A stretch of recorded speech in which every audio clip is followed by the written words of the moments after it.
week's guest is an international bestseller. He's a dynamic entrepreneur who is widely recognized as one of the world's leading experts on disruption and innovation.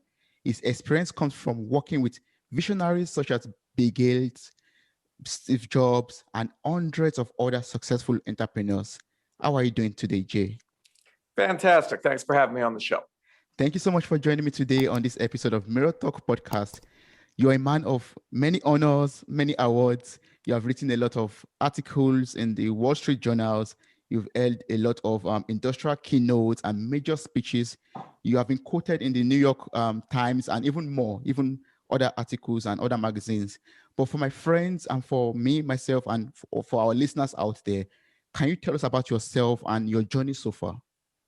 Sure. So I'm no different than everybody listening. I bought into the belief that if you go to school and you get good grades, you live happily ever after. Got out of college and there were no jobs.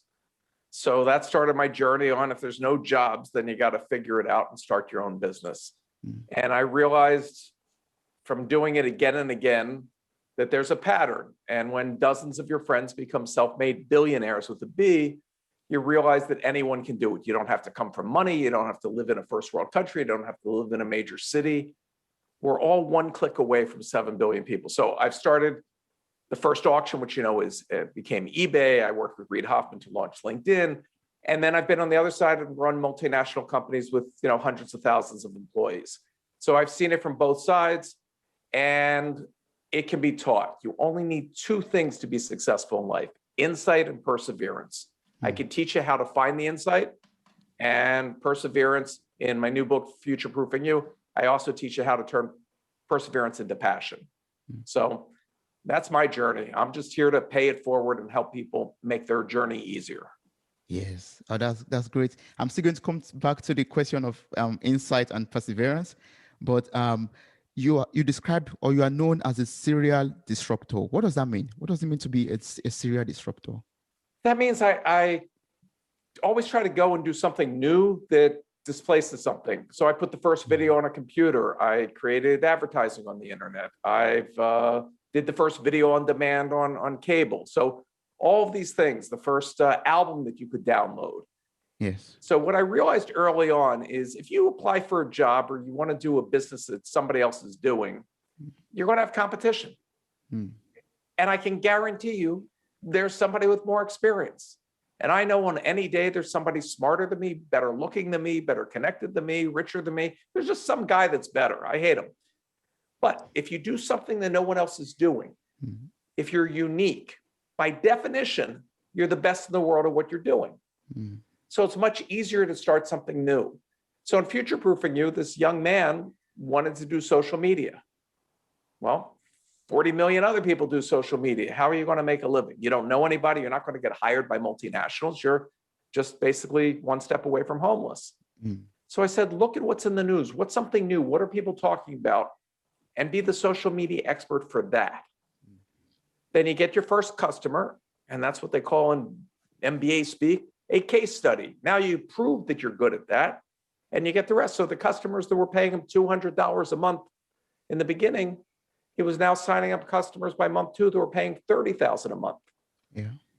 Same skill set, different way of looking at filling a void. So that's one of the 12 truths: fill a void. Fill a void, yes. But before we jump into the 12 truths, you've started already. You have this proven process because you mentored a broken millennial to go from being on welfare to becoming a self-made millionaire in 1 year. And in your book, FutureProofing You, you explain like this method. You explain other principles that you use in the process of changing the life of this young man. And this book contains 12 truths for creating opportunity, maximizing wealth, and controlling your destiny in an uncertain world for everybody, basically. So you've mentioned it earlier, but are there like other things that inspired you into writing this book and releasing it to the world, for everyone to have a taste or to make the secret reveal to the world? Why did I write it? Yes. So my first book, Disrupt You, was really one of the most enjoyable experiences of my life. everybody thinks of changing the world. Most people don't realize that it starts with changing yourself. So if you can change that voice in your head that says you're not good enough, you're not smart enough, you can't do it. Once you change that, everything falls into place. So the book became a huge international success. It's in a bunch of languages. It comes out this year in Urdu, Icelandic, Polish. I mean, it's crazy. And when I was a CEO of like a NASDAQ CEO, you get your inboxes, I hate you, here's a problem, put out this fire. I mean, it's miserable. When you change people's lives, you get what I call love letters. I get emails every day from somebody that the book has changed them. But occasionally I get an email, usually from a millennial, that says, this is all motivational, but I could never do it. And I'm like, why am I not able to reach that person? I'm not doing this for me. I'm doing this to pay it forward and help others. So I decided to put my reputation on the line and said, could I do an experiment? Could I take somebody with no safety net, no infrastructure, no way to see what's in themselves, and get them so that they could see that it's them and that they can make it happen? And so this young man, his name is Vin Clancy, I actually needed him to do the most important thing, which was the first truth, which is to have a growth mindset. And if you don't start off with a growth mindset, you'll get nowhere. Because everybody has problems, but with a growth mindset, you see that problems are actually opportunities in disguise. Because entrepreneurs don't sell things, they solve things. Solve a problem for a few people, you have friends. Solve for 1 million, become wealthy. Solve for 1 billion, you change the world. So the way I tricked Vin into having that growth mindset, because I didn't have time for him to organically get it, was there's a principle called the Pygmalion effect. A professor went to school, tested all the kids, told the teachers 3 of the students would be super learners that year. End of the year, the school takes a test, and those 3 kids excelled everybody. But the professor lied. He just picked those 3 names at random. But by telling the students and the teachers that they were special, they internalized it. So when I met Vin, I told him I interviewed over 100 candidates, and he was the only one with all the attributes to be a self-made millionaire, when in fact, I only interviewed Vin. So he sat there and said, if this old dude believes it, you know, I'll go along with it. When at the end of his first month, he made $60,000, he was unstoppable.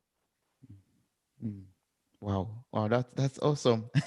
That's a big trick. Having a growth mindset and having this belief that, or having this understanding that entrepreneurs are, made to solve problems.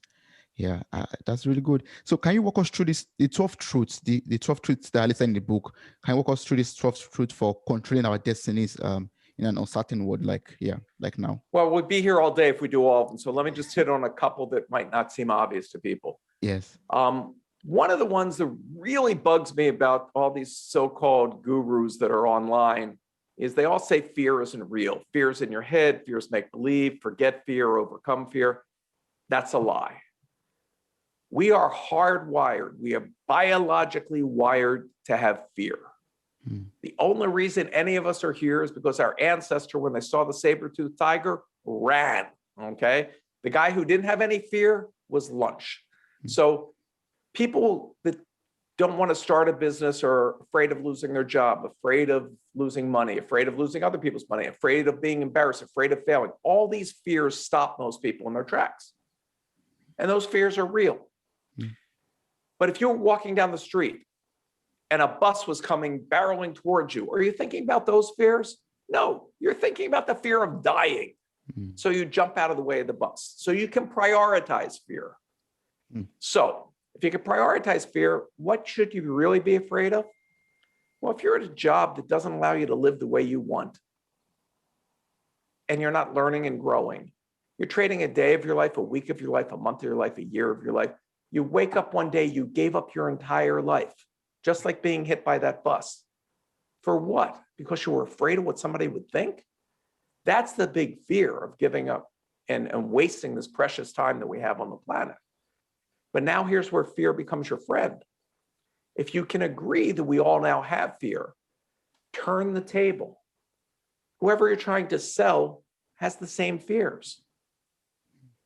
Fear is an instinct that reacts before rational thought. So if you can frame your selling in a manner of fear, you'll get a better result. So when I was very young, I had a big meeting with the CEO of Pepsi. This was going to change my company's future. This was going to be amazing. I knew everything I could going into that meeting. For me, it was the most important meeting of my life. For the CEO, it was the only thing stopping him from going to lunch. So he's not engaged. No amount of rational discussion will get him engaged. He's thinking about lunch. But when I start off the meeting by saying, thank you for meeting me today, because tomorrow I'm in Atlanta, which is the headquarters of Coca-Cola, now fear starts trickling in. If his competition goes and he had the shot to do it, he could get fired by the board. This could affect his self-preservation. Now his awareness is heightened. So I explained the 3 fears that executives have and how to leverage those. So that's one of the 12 truths. One of the other ones, which I didn't touch on at all in Disrupt You, is there's a myth of the self-made man or the self-made woman, that somehow successful people did it on their own, as if they were, came straight out of the earth and did it all by themselves. That's a myth. That's a lie. There are no self-made people. Don't fly solo. That's truth number 8. You're going to need a series of mentors. The world is changing at a dynamic pace that no amount of education or training can prepare you for. But yet, there are thousands of people out there that would like to help you succeed. So I teach people how to use LinkedIn and other tools to get a mentor. And you don't get a mentor by emailing a stranger, will you be my mentor? That's like walking into a bar and say, will you have my baby? It doesn't work that way. No. But if you can start a dialogue, if you can look through their profiles of the people that would be open to this, then you start a dialogue and you may have a lifelong mentor without ever using the M word. So that's another important truth. And then post-pandemic, there's a new advantage that has now come that most people aren't aware of.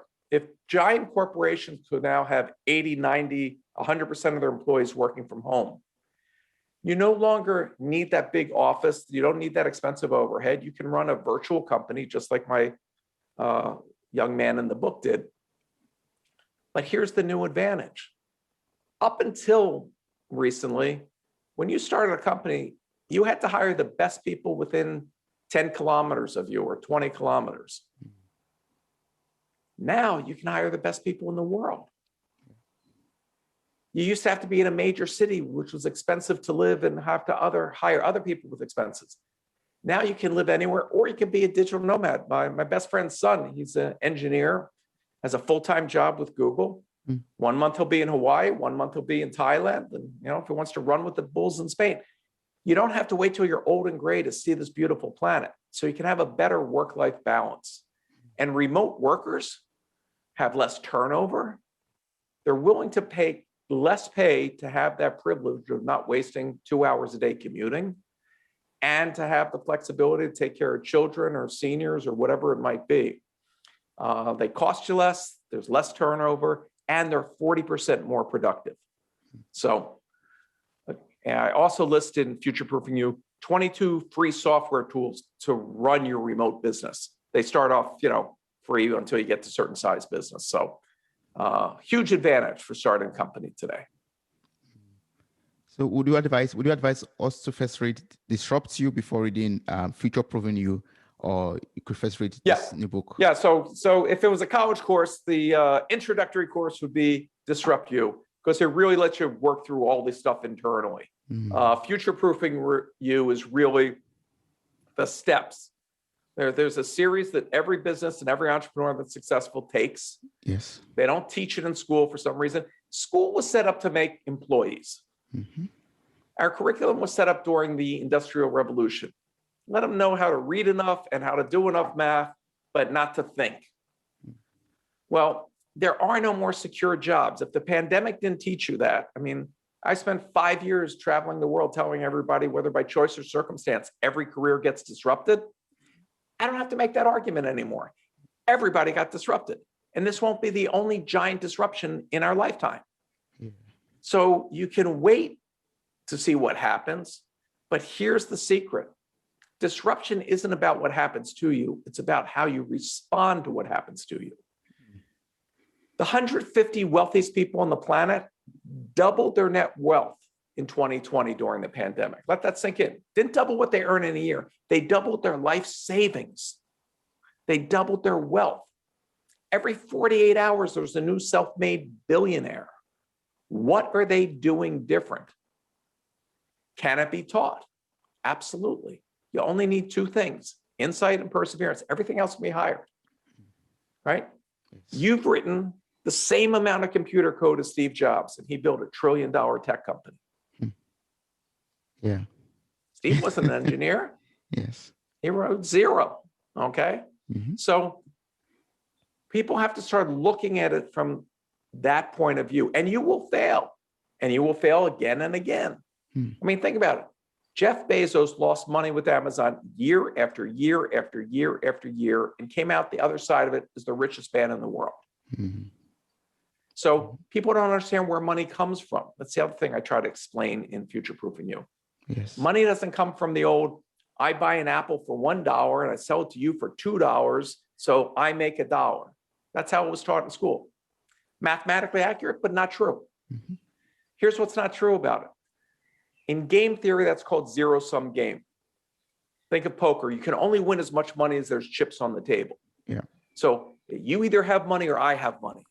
Or he takes the job or I get the job, or they get the raise or I get the raise, or that country steals our jobs, or it suddenly becomes this dog eat dog. We're all fighting over this one pile of money. But if I'm starting a new company and I say to you, I'll sell you 10% for $10,000, and you say yes, now what do I have? I have 10,000 in cash and 90,000 in stock. I can hire people with that. I can buy stuff. I can merge stuff. That's how I can take a startup and 18 months later sell it for $200 million. That money wasn't made by a government. That money comes out of thin air.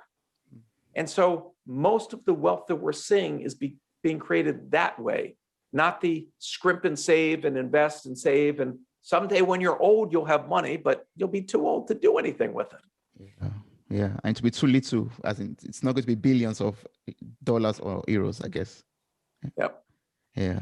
So earlier at the beginning, you said you have to, develop insights and perseverance.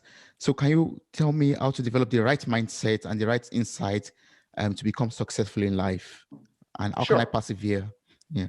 So mindset is everything. So I start off each morning, I look in the mirror and I say two things. Today can be better than yesterday, and I have the power to make it so. Because whatever you were yesterday, whatever happened to you yesterday, whoever you thought you were when you went to bed, you don't have to be that today. And don't waste your future thinking about your past that can't change. As far as insight, I have a technique in the book called 3 problems a day for 30 days. It's just what it says. Write down on a piece of paper 3 problems in your life and do this every day for a month. The first day, it's easy. There was traffic, there was this, whatever. By day 2 or 3, most people go, I don't have any more problems. It's not that you don't have any problems. It's that you live your life on autopilot, that when you run into obstacles, you just assume that's the way it's always been. A gentleman that read my first book, he was taking his medicine in the morning and the phone rang, and then he got off the phone and goes, ooh, did I take the pill or didn't I? Oh, that's a problem.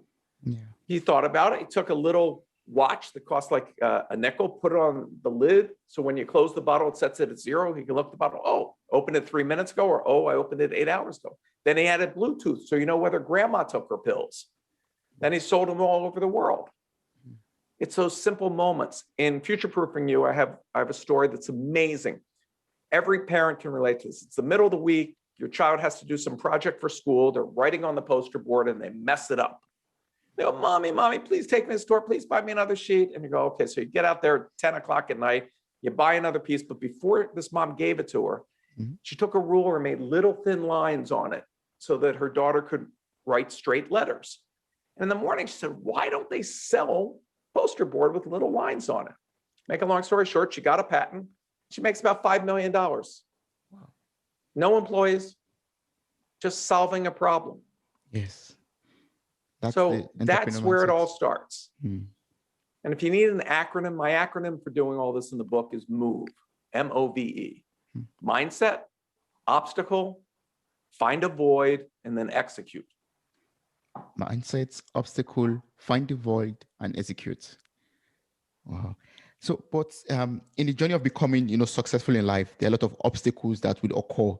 You made mention of the example of Jeff Bezos, for example, failing over and over or making losses with Amazon before he became successful. So, what are those? What are some of these obstacles that one is supposed to expect, and what can I do, or what can we do to, overcome these obstacles?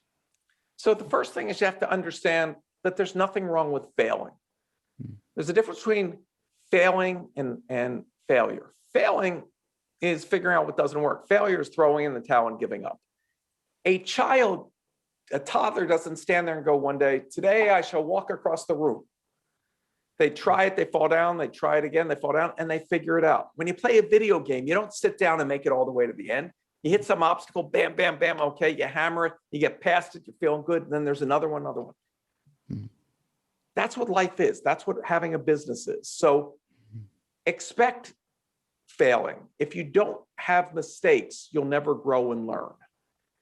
The thing is to not say, oh, I failed because I'm not good enough. That imbues that somehow the universe has some rules that you have to apply to. It's, I failed because I learned something that doesn't work. So now let me try a different approach. Give you a great example. Before swiping to get laid, people had computer dating. And 10 years ago, computer dating was a still picture and you read about the person and you emailed back and forth. Well, with broadband was coming out, 3 engineers sat down and said, we're going to make a dating website with video. We're going to make so much money. You'll get to see the people, hear their voice, their smile, whatever. So the site was called Tune In Hookup. And they built a great site. And the first video that went up there was a guy, I can't make this up, standing in front of the elephant cage at the zoo, talking about why you should go out with him. Yeah. So the site had a problem. No one wanted to date these losers. They did everything in the business plan perfectly, but nobody wants to date these losers. But they looked at the data. They looked for the insight. And they noticed something that wasn't in the business plan. Nobody wanted to date these people, but they sure wanted to show their friends these videos. So they changed the name of Tune In Hookup to YouTube and became billionaires without a penny in revenue. Oh. Twitter was a music site. I can go on and on. Yeah. So it's the process of failing that gives you insights. The only competitive advantage any company has in the 21st century is getting insights from their customers faster than the competition. Wow. So insight is very important, and also, learning from your failures. That's what I understood now. Like taking the data you have and reforming it into something better. Yes, I'm making progress from that. Wow. So, from your experiences of working, with the Pope, for example, or President Bill Clinton, Bill Gates, Steve Jobs, and other entrepreneurs and world leaders so far, what are some, common traits or lessons that could be useful for everyone out there who's trying to work hard to become successful or to become someone in life? Well, each person that you just mentioned and each person that's listening to your show, I believe, has a superpower. And one of the 12 truths in Future-Proofing You is to identify what makes you unique and lean into that. Some people, I have a friend who's the greatest connector. He figures out how to put people together. He's never had a job and he makes millions, okay? Reid Hoffman, who wrote the foreword to Future-Proofing You and created LinkedIn and is now on the board of Microsoft. He sees into the future farther than most people. Maybe you are super organized, maybe you're super detailed, maybe whatever it is, lean into that superpower, because that's where you'll see your success. And all of these people had different, Bill Clinton, you just had to spend 5 minutes with him to know he was the most charismatic person, more than any movie star, amazing charisma. And that was his center stone. But it doesn't necessarily have to be what you think is the typical strength. For me, I'm dyslexic. When I was a kid, I was basically told I'm stupid, right? But I didn't want to be embarrassed. So when there was a group project, I would raise my hand to be in charge of it. So I could delegate the reading part to this one and the writing part to that one, and basically delegate everything, which is really good training for being a CEO. In fact, 1 out of 3 CEOs of Fortune 500 companies are dyslexic. Richard Branson, dyslexic. Walt Disney, dyslexic. So give you another story from Future-Proofing You. There was a young man in middle school, and he had ADD. Now, for most people, you'd say that's a negative. Well, the doctors and his parents wanted to treat him with Ritalin and other drugs, and he just didn't like being in a fog all the time from being on these pills. But the only place where he could control his mind was in the swimming pool. So he asked his mom, if I swim every day in the backyard, if I swim every day, can I get off these meds? And the doctors and the mom agreed. So this young man swam every single day. Every single day. By the end of his teenage years, he had 17 Olympic medals. You know him as Michael Phelps. His superpower isn't swimming. His superpower was ADD. So embrace what makes you unique, for in that are the keys to your success. Yes. Embrace what makes you unique. Wow. Yeah. Yes. Be you. Everybody else is taken, right? Yes. Yes. I think And the other thing that goes with that is don't live somebody else's dream. Your parents want you to be XYZ. Your teachers, they most likely gave up on their dreams and want to shield you from the pain of failing and trying. Take that safe, steady job. There are no safe, steady jobs. 100-year-old companies go out of business like that. Yes. So the only dream that will give you the persistence is a dream that you own. To follow and do what you want. And if you believe that entrepreneurs don't sell things but solve problems, what better way to spend your life than making the world better by solving a problem for others? Yes. It doesn't have to be a giant, global warming problem. It can be traffic. It can be the most basic of things. And you'll find the secret to happiness is the helping of others. Yeah. And as we get into tough environmental times, sustainable capitalism is a huge growth area. It's where I end Future-Proofing You, to show all the opportunities of really the businesses that are solving problems that really are existential to life on Earth. And they can be basic. If an 11-year-old kid can start the idea of banning plastic straws, and you wake up one day and they're gone, imagine what you can do. That's true. That's very true. Yeah, that's very right. And earlier you made mention of, that no one is self-made, right? You said no one. Everybody has mentors. Yes, everyone has. Everyone. Mark is a mentor. Zuckerberg had Steve Jobs. Bill Gates had Warren Buffett. Even Mother Teresa, she met her mentor on a bus bench while waiting for a bus. And he said to her, if you want to make impact in the world, start with the people closest to you. Yes. And that guided her throughout her entire mission. Okay. Yeah. Well, I wanted to ask you, like, for someone like me who needs a mentor, for example, or someone out there who needs a mentor, like what kind of traits you look forward to in a person before asking or reaching out to that person to become a mentor? So you want to find somebody that has expertise in the field that you're trying to go into or succeed in. You don't want somebody at the top of the pyramid because it's been too long since they were at your level to be in touch with what the world's like. So find somebody that's one rung or two above you in the ladder. Find somebody that's involved in charities. Find somebody that has that giving heart already. Get yourself involved in those same organizations. There's many, entrepreneur groups, Provisors, YPO, EO. And I before the pandemic, I was in Portugal speaking at EO's World Meeting, entrepreneur organization.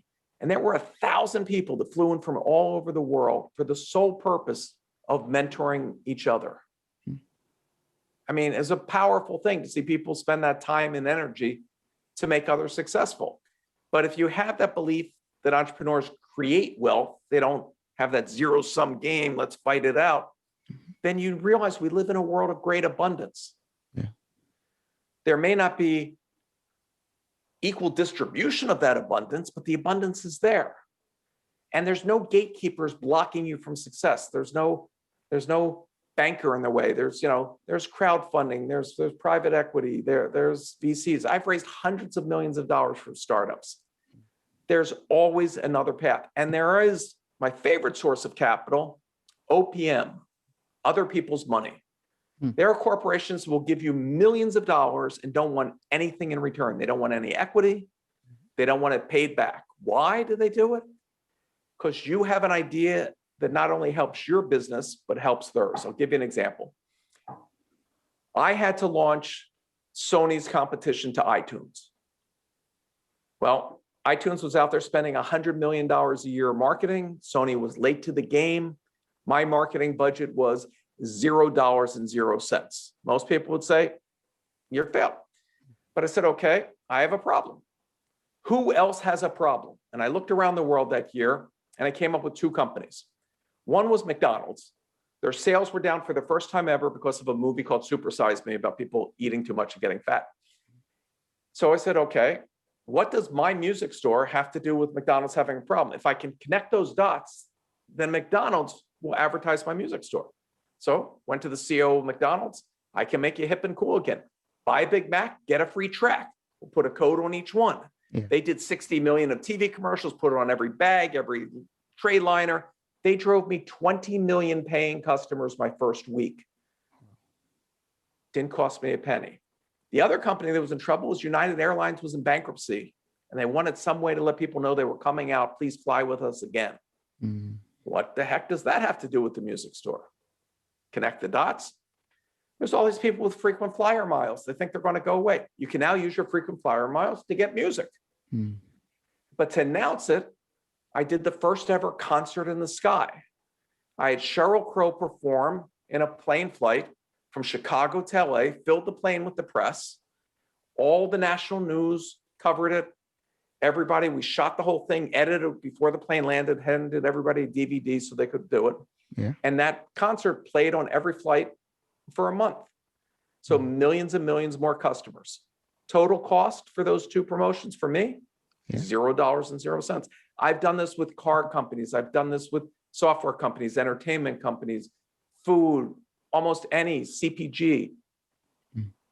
Why not spend somebody else's money? Because somebody else has a problem. Somebody else needs to reach an audience. They've got a budget, but they don't have the ideas.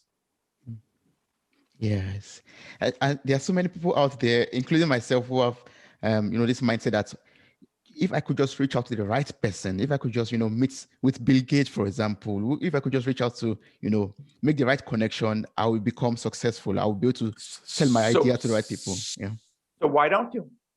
What's stopping you? Yeah, the question is, how do you reach out to the right people? When I was your age, and a different time in history, video games sounded like this: beep, beep, beep, beep, beep. And sound cards were now coming out in computers. And I had a company, I was making video games. And it dawned on me, why don't video games have rock and roll music? This would be killer. Everybody would play PC games. It would be the greatest thing. This is before Guitar Hero, okay? Yeah. So I don't know anybody at that point in the music business. I don't know anybody anywhere. I have a little company with 6 people that nobody ever heard of. So I reached out to Bill Gates. I didn't know him. I said, I think this will make more people play PC games, which would be good for Microsoft. Mm-hmm. I'm writing to you to ask a favor. Would you reach out to David Geffen, the only billionaire in the music industry, and ask him to take a meeting with me? Now, Bill Gates didn't know me. Bill Gates also didn't know David Geffen. But he obviously thought this was a good idea. And when the richest man in the world tells somebody to take a meeting, they take the meeting. And I ended up partnering with Geffen and have a game with Aerosmith and Peter Gabriel and Nirvana and 10 of the biggest rock groups of all time, all because I reached out to that person. Yeah. But make sure if you're reaching out to that person, you have a fully formed, executable ask. Otherwise, you're wasting your chance and their time. Yeah. Yes. Yes. There's one point you've made very clear already, and that's the fact that everyone needs a mentor. Everyone needs to, you need people to become successful in life. And this brought me to, I saw one of your articles on the Wall Street Journal. We talked about 3 types of advisors you need.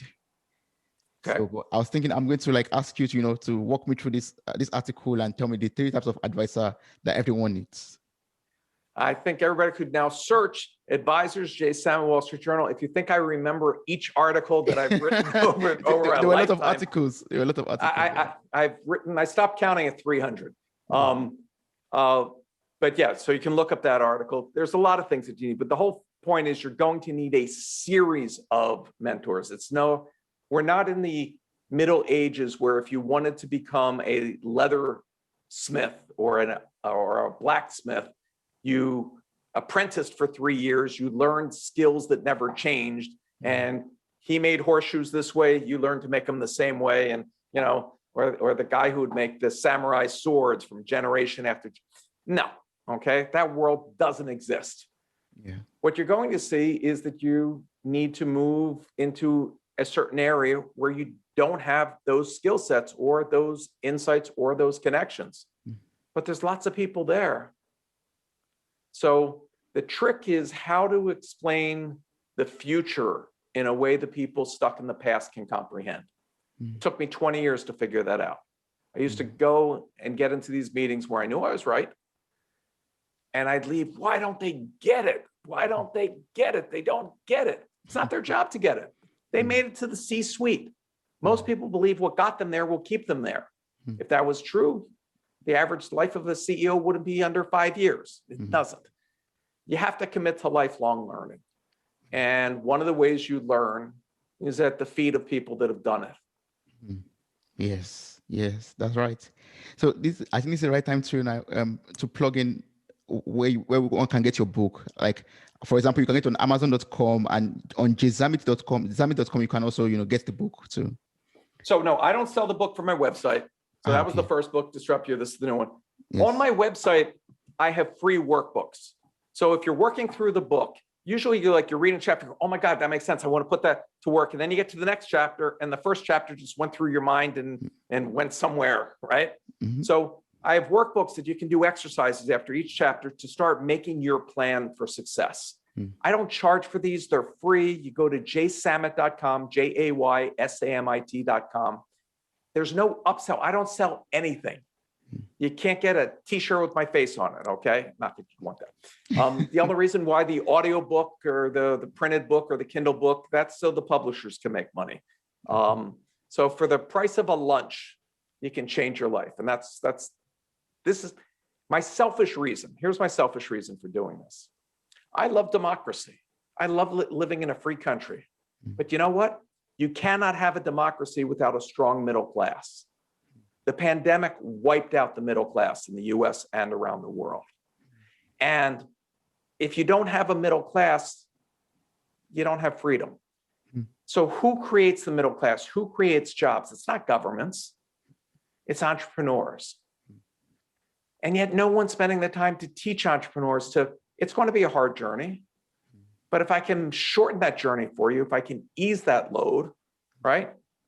Running a marathon's really hard, but it's a lot easier because somebody made tennis shoes, right? Yes. So I'm just giving you that little extra help. Now, Vin, the young man that I mentored in FutureProofing You, I don't want you to think he had it easy. He didn't date for a year. He didn't watch TV. He used daytime for selling and nighttime for doing the work, 7 days a week. But he worked harder than most people were willing to for 1 year. So he can live the rest of his life in a manner most people can't. I think that's a fair trade. Yeah. And to get him through those last couple of months, which was a grind. He just focused on when the year was over, he was going to take a year off and travel the world.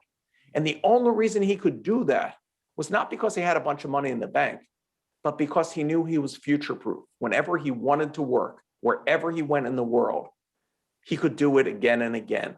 And today, he does have Fortune 500 clients paying him a fortune, and he just travels and does his work from wherever he happens to be. So that is within reach, because if he could start with nothing, everybody listening to this has started with something that he didn't have. You're on a quest to get this knowledge, which means you're already taking that first step. And the steps to be a millionaire, the steps to be a billionaire, the steps to change the world are all the same. It's just one foot after the other.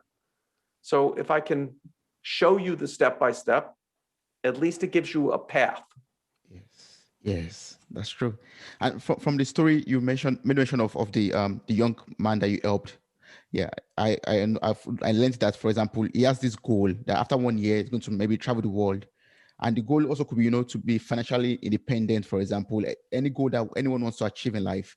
But in order to get to this goal, you have to persevere, as you mentioned earlier. Are there like some tricks, some tools to make use of in order to persevere? Because perseverance could be easy to say, but to act upon or to actually persevere, it could be very difficult. So in Future Proofing You, one of the 12 truths is taking perseverance and turning into passion. Mm-hmm. A passion is something greater than the self. So if you're just doing it for you, you can give up, because who's going to know it's you? I didn't set out to be an entrepreneur. There were no jobs, but I had 2 sons when I was very young. And I looked down at them and I wanted them to have a good life. I wanted them to have a better life. And I couldn't give up because of them. There are other passions that you can have. Anybody can sell shoes and make shoes, but there's a company, Tom Shoes. Every time you buy a pair of shoes, they give a pair to somebody that's never had shoes. It sure makes people feel better about making that purchase. It sure makes employees feel better about working at a company that has shared values. So the more you can solve for others as part of that passion, part of that purpose, the less likely you'll give up, because you don't want to let others down. This is the whole psychology that's used in the military. Yeah. The reason why they beat on you and yell at you and everything is to get the whole bunch of you to hate the sergeant together and grow closer, so that when you're in harm's way, you're not thinking about, I'm getting out of here. You're thinking about, I can't leave my buddies there. I gotta do it for them, not for some obscure, freedom or winning the war. It's about those closest to you. So anything can be elevated. Tom Bilyeu, I don't know if you know Tom, who wrote the foreword to the book, Impact Theory. He wrote the foreword to FutureProofing You. He had a software company. They were making money. They were fine. But nobody cared about it. And he came from a family that had people that were morbidly obese. And it bothered him. He wanted to help them. And he looked at protein bars that were on the market. And all the protein bars were filled with corn syrup. They were basically candy bars sold as health food. So with no experience, 3 guys started Quest Nutrition. They started making Quest bars that were actually healthy. A few years later, they sold the company for $1 billion. Their goal wasn't the $1 billion. Their goal was impacting those people's lives. And that's what got them through the tough times. Yeah. Vin hit something that I couldn't even make if I was making this into a movie as a plot point. Middle of the year, his business got sucker punched, or knocked over. Nothing that he did wrong. The world changed in a way that he couldn't have anticipated. And I'm like, okay, so it'll be a book about a guy who made $500,000. It's not as catchy, but it's still impressive. I thought he was down for the count. And at the end of the month, when we came for our end of the month meeting, his target was supposed to be $100,000 for that month. And he came to me and said, I didn't make the number. I only made $96,000. And he was beating himself up over this. And I was laughing inside. If he, when he was on welfare, could imagine him being upset that he only made $96,000 in a month, that showed that the growth mindset was inside him. When his business got knocked over, he said, okay, that's not working right now. I got to pivot and do something else. He didn't miss a day. He didn't mourn the loss of what he was doing. Yeah. He just said, okay, that's changed. I got to change with it. And that's what it's all about. We're the most adaptable species on the planet. I don't have to know the person hearing my voice right now to tell them that I believe in them.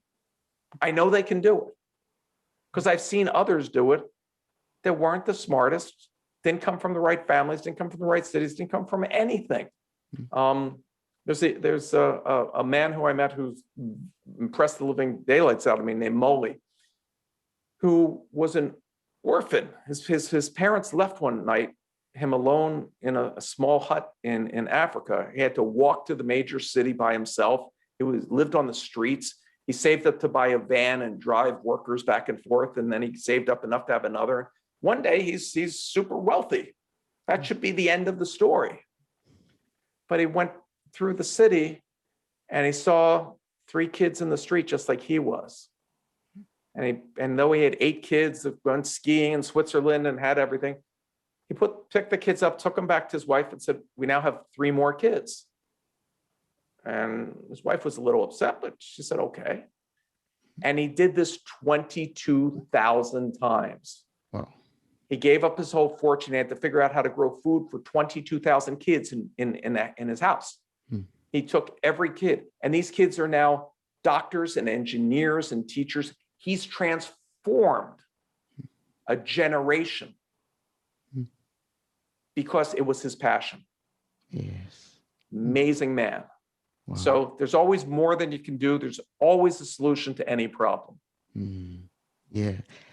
And aren't we here to make life better? Isn't the purpose of life to have a life of purpose? Of course, to make life better and to make impact on our generation. Yeah. Yes. Otherwise, you're just paying bills until you die. Yeah. Which is a kind of a meaningless life, right? Just making money and to spend money or to pay your bills. Yeah. It sounds miserable. You answered my next and last question. Actually, I wanted to ask you that, okay, after you've made it, after you're successful, what next? You have the money in the world. What's next? But from the story you narrated now, you could give back to the world. You could help other people to become successful in life, and that is what matters the most. So it's not just about writing a check. So when Bill Gates was the richest man in the world and retired, he set up foundation, he could give away money, but I mean, that doesn't use what made him successful. That doesn't use his mind and intellect. And a friend of his said, being the richest guy in the world is kind of cool, but what would be really cool? If you're the first person in history to eradicate a disease from the planet.